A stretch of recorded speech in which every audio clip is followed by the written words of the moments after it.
저는 오늘 읽은 말씀을 중심으로 말씀으로 된 것이라는 제목으로 함께 은혜를 나누기를 원합니다. 사랑하는 우리 청년 여러분, 우리가 지난 시간까지 계속 거짓 교사들의 거짓 증언, 잘못된 것들을 이제 따르는 것들을 계속 살펴보았습니다. 자기들의 눈에 보이는 대로 말하고 자기들의 어떤 경험한 바, 자기들의 이성에 의해서 이해되지 않으면 전혀 도무지 믿지 못하고 자신의 이성에 따라서 말하고 믿는 그런 모습들, 그런 성향들, 바로 거짓 교사들의 특징이라고 하였습니다. 그래서 지난 4절에서 만물이 창조의 처음부터 계속 지금까지 그냥 계속 이어져 내려온 것이다 라고 이야기를 합니다. 그러니까 천지를 창조하신 하나님의 말씀을 따라 이 세상이 지금 계속 이어져 내려온 것이 아니라 자신들의 경험과 생각에 근거하여 그냥 주장을 한 것이죠. 하나님께서 천지 만물을 말씀으로 창조하셨고 여전히 지금도 하나님께서 섭리하고 계십니다. 보존하시고 통치하시는 거죠. 그런데 지금 거짓 교사들은 하나님이 보이지 않는다라고 하여 또 자신들의 어떤 이성에 의해서 경험에 의해서 도무지 이해할 수 없으니 그런 게 아니라는 것이죠.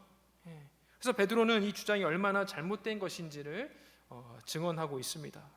그것은 근본적으로 다른 시각이에요. 거짓 교사들이 보는 시각과 사도 베드로가 보는 시각이 근본적으로 다른 것이죠. 거짓 교사들의 눈에는 경험적으로 볼 때, 이성적으로 볼 때 그저 그대로 있는 세상 같지만, 여러분, 세상은 우연히 생겼습니까? 우연히 지금도 운행이 되고 있습니까? 저절로 스스로 존재하는 것이 결코 아닙니다. 결코 그럴 수 없죠. 하나님이 없는 이 세상은 존재할 수도 없고요, 유지될 수도 없습니다. 사실상 거짓 교사들이 세상은 처음부터 그대로 있다라고 이렇게 이야기한 것은 사도 베드로가 지난 시간에 뭐라고 얘기했냐면 조롱한 것이다 라고 이야기했어요. 이렇게 조롱한 것은 결국 하나님은 아무 일도 하지 않는다, 하나님은 아무 역사도 일으키지 않는다, 혹시 없을지도 모르는 분이 바로 하나님이다, 설령 있다라고 해도 결코 인간의 역사에 간섭하지 않는 존재가 바로 하나님이다 라고 이 거짓 교사들은 말하는 것과 같습니다. 이 거짓 교사들의 이런 주장은 과거 이신론과도 같은 맥락을 갖고 있는데요. 무슨 말이냐면 이신론은 이런 주장을 해요. 신은 마치 세상을 태엽 시계처럼 창조해 놓고 그 시계가 태엽을 따라 저절로 돌아가도록 둔 채 세상의 운행에 대하여서는 전혀 간섭하지 않는 존재라고 본 사상이 바로 이신론인데요. 이 거짓 교사들의 주장도 별반 다르지 않는 거예요. 그냥 하나님의 존재를 인정한다 할지라도 하나님이 그냥 처음에 창조하신 이후에 전혀 인간 세상에 간섭하지 않는 분이다. 말로는 하나님이 있다, 말로는 하나님께서 창조하셨다라고 이야기하지만 세상에는 관여하지 않는다라고 여기는 사실상 무신론에 가까운 세속적인 사상에 불과합니다. 주인 없는 세상에서 자신들의 부패한 정욕을 따라서 마음대로 살아도 그것을 판단하거나 심판하거나 책임을 물을 존재가 없는 것이죠. 심판받기를 싫어하는 것이죠. 종말의 때가 없을 것이다 라는 그들의 주장에 입각한 어느 하나의 근거에 불과한 것입니다. 마음대로 해도 좋을 세상에 홀로 남겨진 것인데 거짓 교사들은 그것을 뭐라고 이야기하냐면 자유다. 왜요? 자기 마음대로 할 수 있기 때문에. 그러나 그것은 자유가 아니죠. 그 모든 더러움과 썩어짐과 쇠함의 무거운 짐을 홀로 지고 가야 되는 그런 힘겨운 삶일 뿐인 것입니다.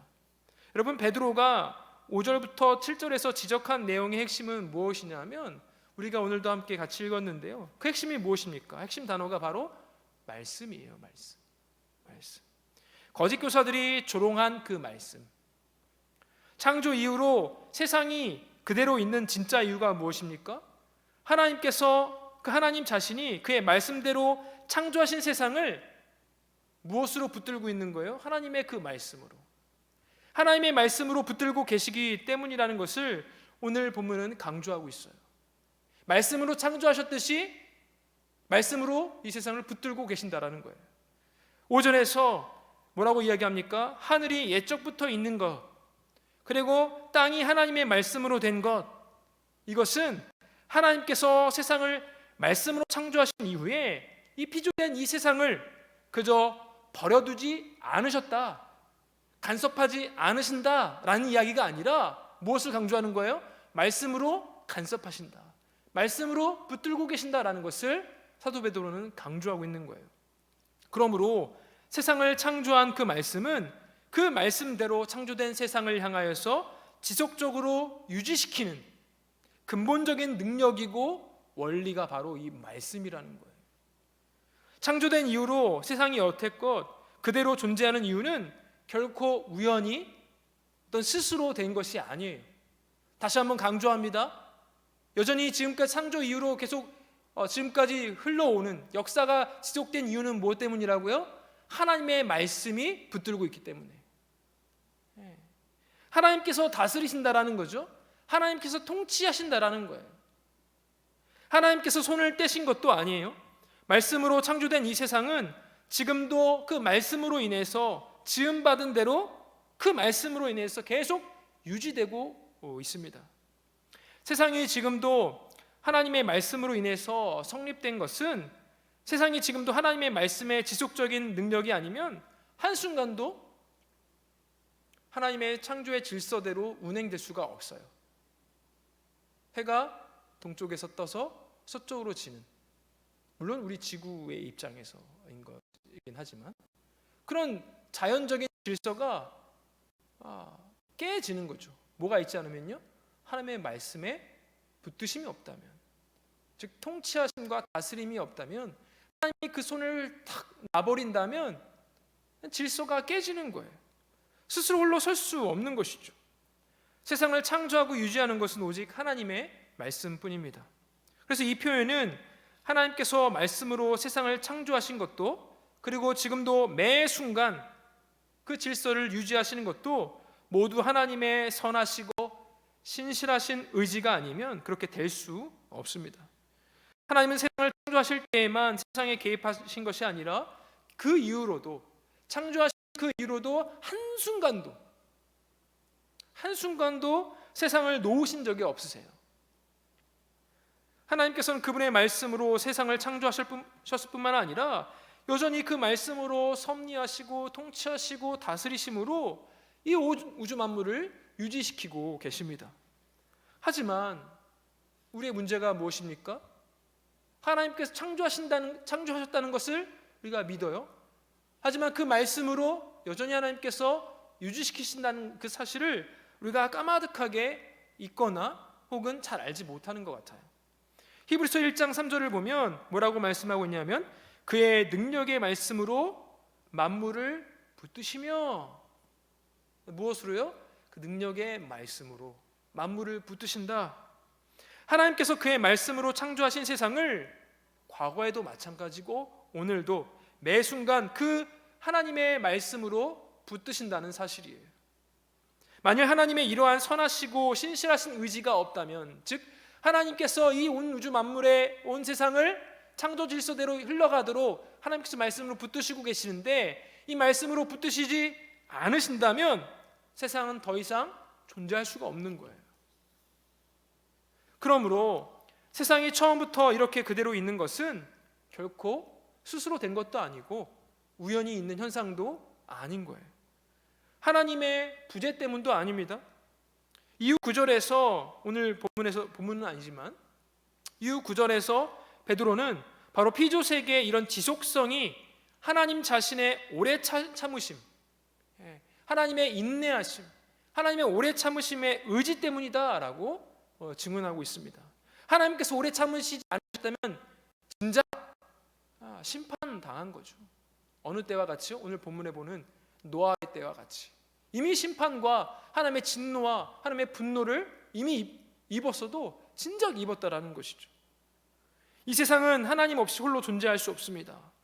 이 세상은 하나님의 인격과 의지를 담고 있는 그 능력의 말씀 없이 홀로 존재하는 세상이 결코 아니라는 거예요. 그래서 바로 이런 점 때문에 거짓 교사들이 주장하는 그 본질이 뭐예요? 다 틀렸다라는 것이죠. 본질적으로 다 틀린 것이고 세상에 대한 것만이 아니라 결국에 근본적으로 하나님을 외면하는 것이고 하나님을 부인하는 것이고 무지인 것이죠. 그들이 세상에 처음부터 그대로 있다, 스스로 된 것이다, 우연히 이렇게 된 것이다 라고 조롱한 것은 어떻게 우리가 비유할 수 있냐면 주인이 있는 집에 집주인이 그냥 누가 보더라도 그냥 가운데 딱 앉아 있어요. 근데 그것을 보면서도 누군가 들어와서 이 집은 빈집이네? 분명히 누가 있다고요? 주인이 있어요. 주인이 보여요. 주인 같은 사람, 주인 같은 존재가 그 집 가운데에 딱 떡하니 앉아있는데도 불구하고 누군가 들어와서 빈집이네 하는 것과 다른 게 아니에요. 얼마나 무례합니까? 주인이 있는데 빈집이네 하면 얼마나 무례한 거예요. 거짓 교사들은 이 모든 것을 모르지 않았어요. 주인이 있음을 알아요. 그런데 그것을 일부러 보지 않고 일부러 잊고자 합니다.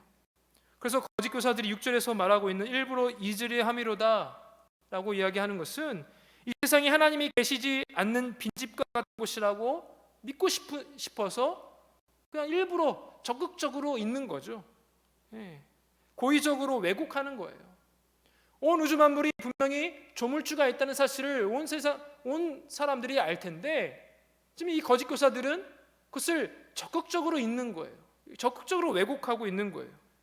그들이 실제로 그런 사실을 잊어가고 있다는 사실이라는 것이죠. 여러분, 잊는다라는 이 표현은 앞서서 베드로가 계속해서 주장했던 생각하다, 기억하다라는 이 동사와 전격적으로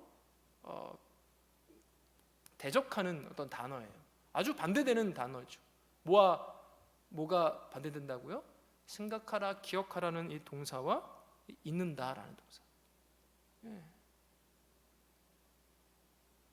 동시에 베드로는 주의 종말이 반드시 올 것이고 이를 잊지 않으려면 힘써 신성한 성품에 참여해야 한다. 그것을 유념하고 기억하고 생각해야 한다라고 앞서서 이야기했습니다. 그런데 거짓 교사들은 오히려 잊으라, 적극적으로 잊으라. 더럽고 썩어지고 쇠한 세속에 참여하고 거기서 더욱 부패한 성품으로 변질되어가는 모습을 우리는 볼 수 있죠. 그 결과로 베드로는 1장 9절에서 신성한 성품에서 성장하지 못하고 도리어 퇴보하는 경우 그런 영적 시력을 잃어서 멀리 보지 못할 뿐만 아니라 결국 그의 예체가 깨끗해졌음을 잊게 되는 지경에 이른다라고 경고를 한 바 있었습니다. 이렇게 보면 거짓 교사들은 이 신성한 성품에서 멀어져서 점점 더 세상에 더 가까워지는 것이죠. 세상처럼 더러워지는 것이죠. 세상처럼 썩어지고 쇠한 일들에 참여해서 거기서 영적인 시력을 다 잃어버리는 것이고 그리스도의 오심으로 이루어진 그 죄의 대속 뿐만 아니라 그가 다시 오심으로 심판하시고 성취하실 그 새하늘과 새 땅을 아주 고의적으로 잊기를 원하는 거예요.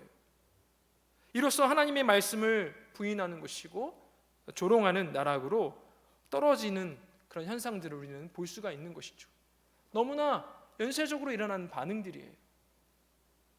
그러므로 우리는 여기서 하나님과 하나님의 말씀 그리고 그가 지으신 세계에 대한 지식이 결코 신성한 성품의 성장이나 세속의 더러움과 썩어짐 그리고 쇠함을 피하는 경건과 분리될 수 없다는 그 사실을 다시 한번 우리가 분명히 깨달아 알 필요가 있는 것이죠.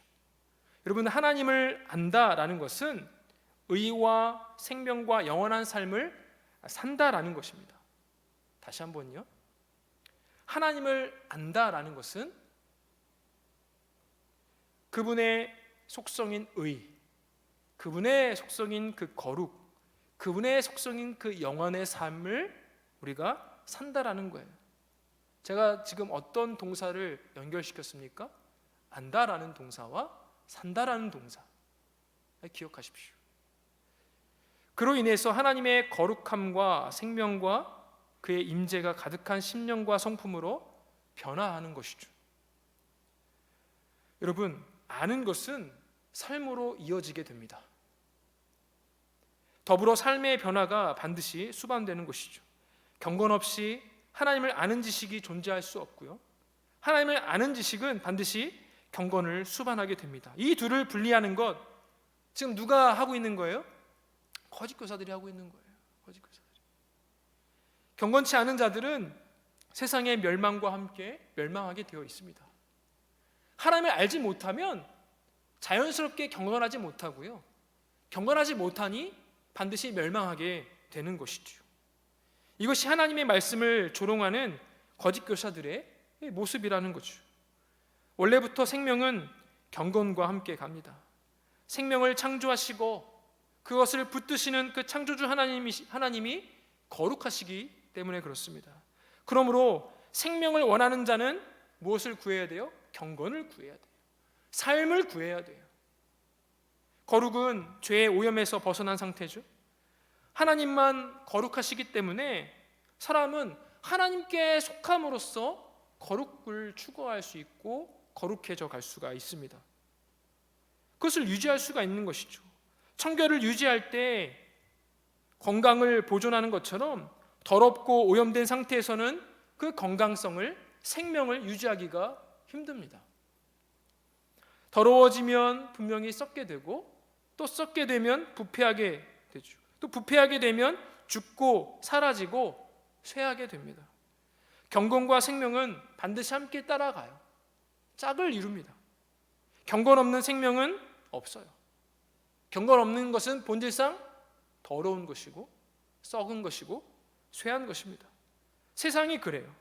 그런 세상에 속하여 그런 세상에 계속해서 참여하고 얽매이기를 원하는 거짓 교사들의 운명이 바로 이런 것이라는 거죠.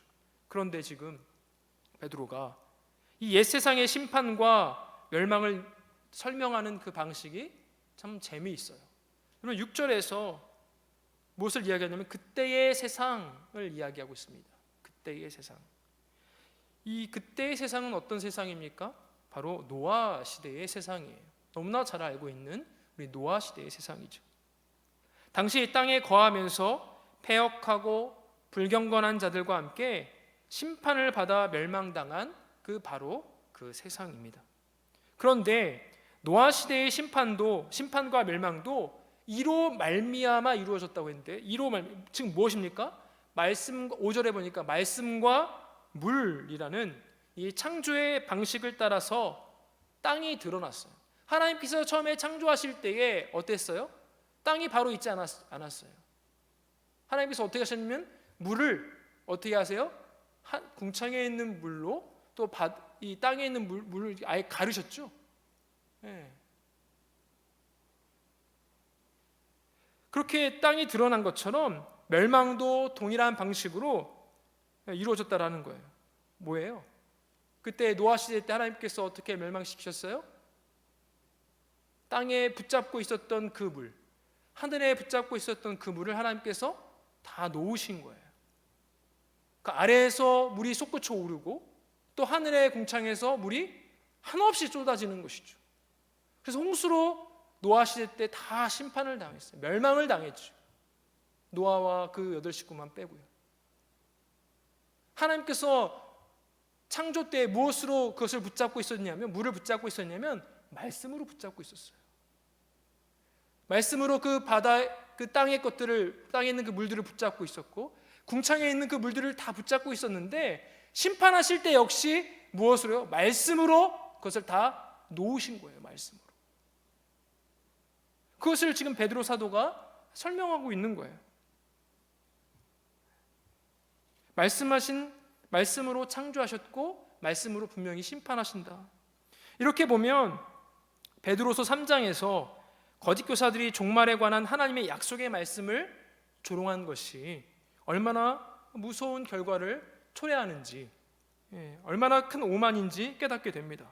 여러분, 노아 시대 때 불순종하며 종말에 관한 하나님의 말씀을 듣지 않았던 그런 불경건한 자들은 결국 그 말씀이 거두어진 그 파멸의 세상과 함께 물의 심판을 받았습니다. 뭐예요? 말씀을 붙들지 않으면 하나님께서 그 말씀으로 붙들은 그 세상을 확 놓아버리심으로 심판을 당한다라는 거예요. 참 재미있죠? 여러분, 말씀을 붙잡지 않으면 하나님께서 그 말씀을 그냥 놔버리심으로 우리가 심판을 받는다라는 거예요. 말씀을 따르지 않으면 그 말씀으로 우리를 저 멀리 보내신다라는 거예요. 오늘날도 마찬가지예요. 하나님의 기록된 약속의 말씀을 경홀히 여기고 제멋대로 해석하고 심지어 자신의 정욕을 따라서 지어낸 말과 생각에 맞지 않기 때문에 쉽게 조롱하는 그런 자들은 다가오는 심판이 그들이 버린 말씀 없는 세상의 멸망임을 알아야 되는 것이죠. 사람이 말씀을 붙잡지 않으면 하나님께서도 그 붙잡고 있던 말씀을 내려놓아서 심판이 임하게 되는 것입니다. 여러분, 하나님의 말씀 버리면 그 버린 말씀으로 심판을 받게 됩니다. 반대로 그가 붙든 그 말씀이 심판의 날에 그를 붙들어 줄 것입니다. 하나님의 창조의 말씀이 지금도 만물을 붙들고 있습니다. 심판이 무엇입니까? 하나님, 우리 주님께서 다시 오실 때 심판주로 오시는데 그 심판이 무엇입니까? 하나님께서 그 말씀이 여전히 붙들고 있는 그 세상으로부터 거두시는 결과가 바로 심판입니다. 창조의 능력이고 지금도 만물을 붙드시는 그 하나님의 말씀이 빠져버린 세상은 바로 심판으로, 멸망으로 이어지는 거예요. 노아의 시대에 있었던 그때의 세상이 물의 넘침으로 파멸된 이유가 바로 여기에 있어요. 말씀을 붙들지 않았기 때문에. 말씀이 세상을 붙들고 있어요. 그 말씀 없이 아무것도 존재하지 못합니다. 할 수 없죠. 결코 말씀을 여러분 놓치지 말아야 합니다. 무슨 일이 있어도 말씀을 붙잡으셔야 합니다. 말씀에게 버림받지 않으리거든 여러분 말씀을 붙잡으셔야 돼요. 그 안에 생명이 있기 때문에, 그 안에 우리를 거룩하게 하는 능력이 있기 때문에, 그 안에 우리를 존귀하게 하는 능력이 있기 때문에 우리는 말씀을 붙잡아야 합니다. 그리고 그 생명은 사람들의 빛이죠. 그 빛이 비치는데 그 빛을 보지 못한다면 어둠 속에 갇혀 있는 것이죠. 거짓 교사들이 지금 그러한 상황이에요. 무슨 일이 있어도 말씀을 받았다면, 그 은혜의 말씀을 우리가 받았다면, 배웠다면, 은혜를 누렸다면 그 말씀의 생명을 누리고 그 생명의 빛 가운데 우리는 더욱더 거하고 말씀을 붙잡고 말씀에 창념하고 기억하고 생각해 내셔야 한다라는 거죠. 여러분, 그때의 세상은 물의 넘침으로 멸망을 했는데요. 여러분 7절 말씀을 한번 보시죠. 이제 어떻게 멸망을 하실지, 어떻게 심판하실지 7절 말씀입니다. 함께 읽습니다. 이제 하늘과 땅은 그 동일한 말씀으로 불사르기 위하여 보호되신 바 되어 경건하지 아니한 사람들의 심판과 멸망의 날까지 보존하여 두신 것이니라. 아멘. 지금 어때요? 지금은 아직 심판이 임하지 않고 있어요. 왜요? 하나님께서 지금 심판과 멸망의 날까지 뭐하기 때문에? 보존하시기 때문에. 그런데 심판과 멸망의 날에 무엇으로 심판하신다라고 성경은 이야기합니까? 불로 말씀으로 불사른대요. 이제 더 이상 물로 심판하지 않으신다라고 하나님께서 약속하셨죠. 언제요? 노아의 심판 때. 노아의 홍수를 통하여서 하나님께서 더 이상 물로 심판하지 않겠다, 하나님께서 노아와 약속하시고 징표로 무엇을 주셨어요? 아름다운 그 무지개를 주시지 않았습니까? 무지개를 통해서 우리가 무엇을 묵상할 수 있습니까? 하나님이 심판하신다. 또 더 이상 우리에게 물로 심판하지 아니하시고 불로 심판하시는 분, 우리의 죄악이 편만할 때 하나님께서 분명히 심판하신다는 그 사실을 우리가 기억하고 두렵고 떨림으로 우리가 하나님을 경외하며 살아가야 되는 것을 우리가 무지개를 통해서 볼 수 있어야 돼요. 허나 지금 불경건한 자들, 거짓 교사들은 그것을 전혀 알지 못하죠. 그냥 비가 오면 자연스럽게 무지개가 뜬다라는 그 사실, 그냥 과학적인 현상으로만 이해하는 거죠. 그러나 그렇지 않습니다. 분명히 하나님께서 말씀으로 그 창조 질서를 운행하고 계시기 때문에, 그렇기 때문에 무지개가 뜨는 거예요. 그냥 단순하게 과학적 현상이 아니라는 거죠. 네.